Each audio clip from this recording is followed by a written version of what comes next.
What's going on, Geeks and Gamers? This is Ryan with Outpost and geeksandgamers.com, and today I'm coming to talk to you about Call of Duty Modern Warfare, the highly anticipated Call of Duty that's being released this year. Everyone's really excited to kind of get back to basics with Call of Duty, get back to their bread and butter, right?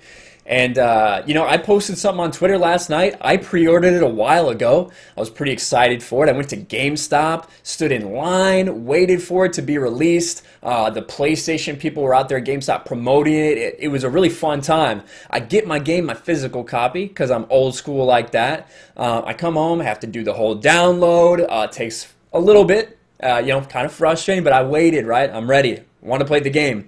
Finally get it downloaded, try to get online, play multiplayer so I can get wrecked by some 12-year-olds, and couldn't get on. Couldn't get on for some reason. No matter what I did, I could not get on servers. I tried restarting my PlayStation, I did everything. So I look online, and what do I see? I see that the Call of Duty Modern Warfare servers are down. If you didn't get in, you can't get in. It's done. And it was just an absolute embarrassment of a launch for Activision and for Infinity Ward.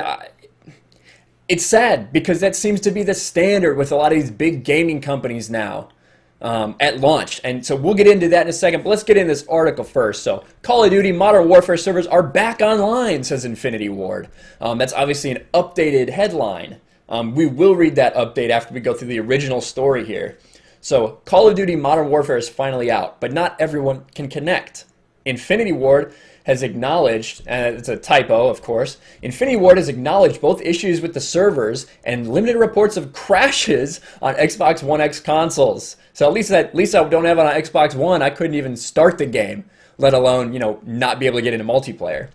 Understandably, the developer mentions the huge volume of players looking to connect to Modern Warfare and says they're actively working on solutions for both known issues. Of course there's a high volume. This is your launch, right? You know exactly how many pre-orders were done. Like, this is it. You know it. This is the time when everyone's going to be hitting it right at the same time. You have to be ready for this.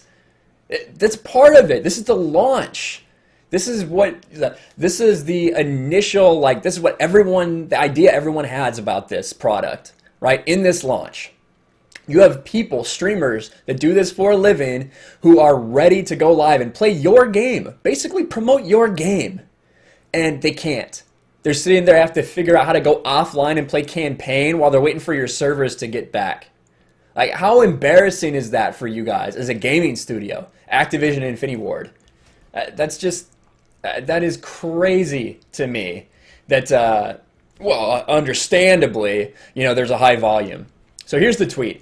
We're continuing to investigate the issue related to the huge volume of new players connected to Modern Warfare. Players that are in-game should be able to continue playing without interruption. We'll continue to provide updates as quickly as we can. And here they address the small number of Xbox One X players crashing.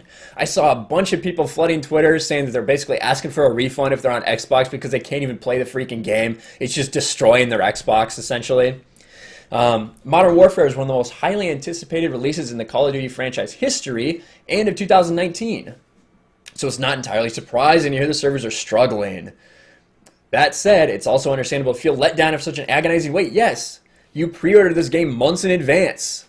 Like, that should be the expectation that you get to freaking play it when you get back, right? And this isn't the only one. Call of Duty Infinite Warfare a couple years ago had issues at launch. Had issues with crashing certain consoles, had issues with the servers. Not quite like this, but issues. We had EA released Anthem, which was just an absolute embarrassment of a game. That was a game that was barely ready for a beta, let alone a full release. A completely incomplete game that they made people pay for. They're trying to make you pay twice for it. And like I said, that seems to be the standard now, that they're accepting it. Because we're accepting it, right? I went out and I paid $60 for it, even though a lot of these studios have had these issues. And I did eventually get to play it, at about 3.5, 4 hours after I got home. And to be honest, it was pretty good. And that's for another video, but, it got back to basics. Got back to what we kind of all fell in love with the Call of Duty franchise so long ago, that the basics, not all this ridiculous high-tech stuff. that's kind of out of this world. So I really actually enjoyed it once I got to play, but it was very frustrating that I wasn't able to play. And who knows when these server issues are going to crop up again. We can't trust it at this point. And then here they say, luckily the server issues don't affect offline play. You can still enjoy Modern Warfare's rebooted campaign while you wait for the servers to regain stability. And they needed instructions for everybody. They had to put out instructions for you to go offline to play the campaign. That's not why people buy these games. They buy it to play multiplayer and talk crap to people online. I suck at it, but it's fun, right? So it's just sad that, you know, we had this huge moment, all these people playing. It was just embarrassing for them and sad. And it's sad that that's just how it is. And then, of course, we had a video the other day from MarcTheCyborg about Fallout 76 and that whole debacle. God, Bethesda is just so disgusting at this point with the lack of care that they put in everything. It's the same engine over and over. They don't care about the consumers. They're putting out cheap stuff. They're putting out games that nobody wants that are incomplete, and they're just hoping you'll shovel it in your mouth because it says Fallout on it.